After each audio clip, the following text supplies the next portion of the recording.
সকল অপকর্মের ন্যায় বিচার নিশ্চিত করা হবে। তদন্তের এই প্রক্রিয়া এই সপ্তাহে শুরু হবে। মানুষকে দুঃসহ ভোগান্তি থেকে মুক্ত করা হবে।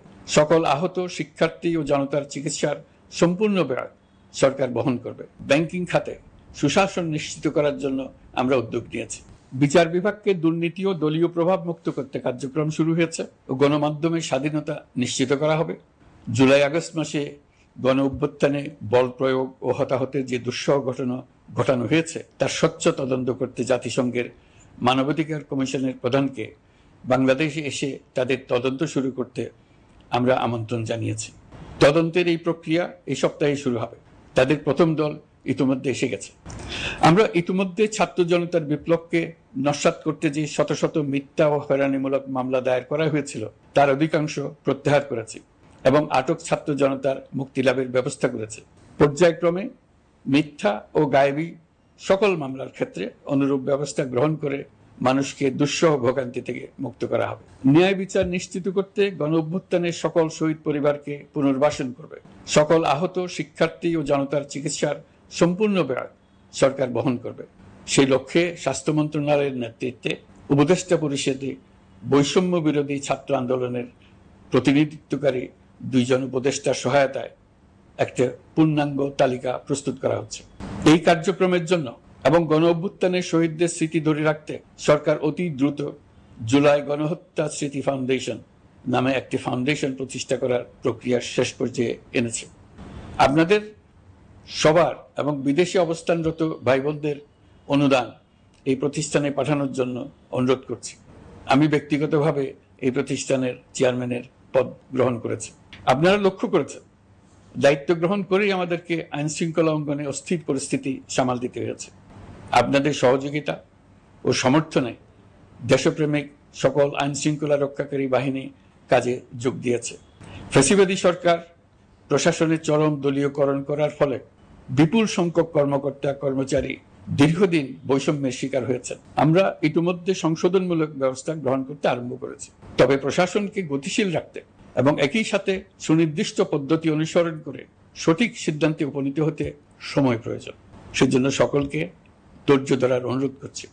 প্রশাসনের সকল ক্ষেত্রে প্রতিষ্ঠানগুলো যেন জনগণের আস্থা ফিরে পায়, সেটি আমাদের অন্যতম উদ্দেশ্য। লুটপাট ও দুর্নীতির আখড়ায় পরিণত করা ব্যাংকিং খাতে সুশাসন নিশ্চিত করার জন্য আমরা উদ্যোগ নিয়েছি। এই খাতে দক্ষ জনবল নিয়োগ দেওয়া হচ্ছে।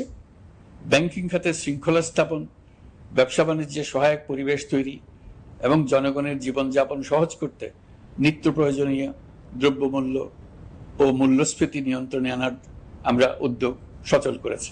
ব্যাংকিং খাতে দীর্ঘমেয়াদী সংস্কারের জন্য ব্যাংক কমিশন গঠন করা হবে। আর্থিক খাতে সার্বিক পরিস্থিতি ও সংস্কার বিষয়ে একটি রূপকল্প তৈরি করা হবে, যা দ্রুত জনসমক্ষে প্রকাশ করা হবে।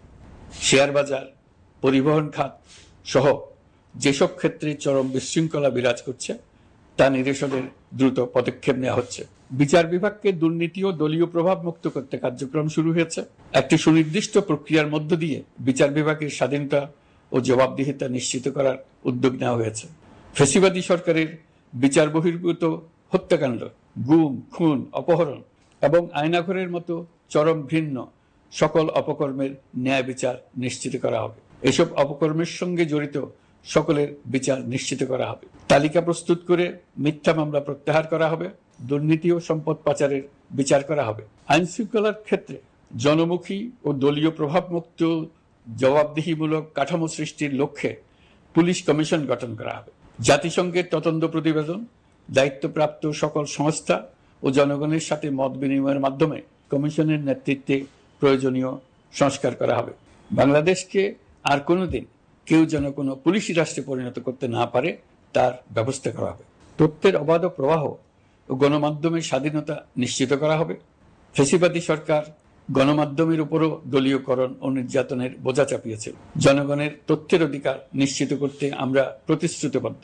তথ্যের প্রবাহে বিদ্যমান আইনি ও অন্যান্য বাধা অপসারণ করা হবে। মত প্রকাশের স্বাধীনতা বাধাগ্রস্ত করে এমন সব আইনের নিপীড়নমূলক ধারা সংশোধন করা হবে। ইতিমধ্যে এই ধরনের আইনগুলো চিহ্নিত করে এই প্রক্রিয়া শুরু করা হয়েছে। বিদেশি সংবাদকর্মীদের এদেশে আসার পর যে অলিখিত নিষেধাজ্ঞা ছিল ইতিমধ্যে আমরা তা তুলে নিয়েছি। বিদেশি সাংবাদিকদের দ্রুত ভিসা দিতে সংশ্লিষ্ট কর্মকর্তাদের নির্দেশ দেওয়া হয়েছে।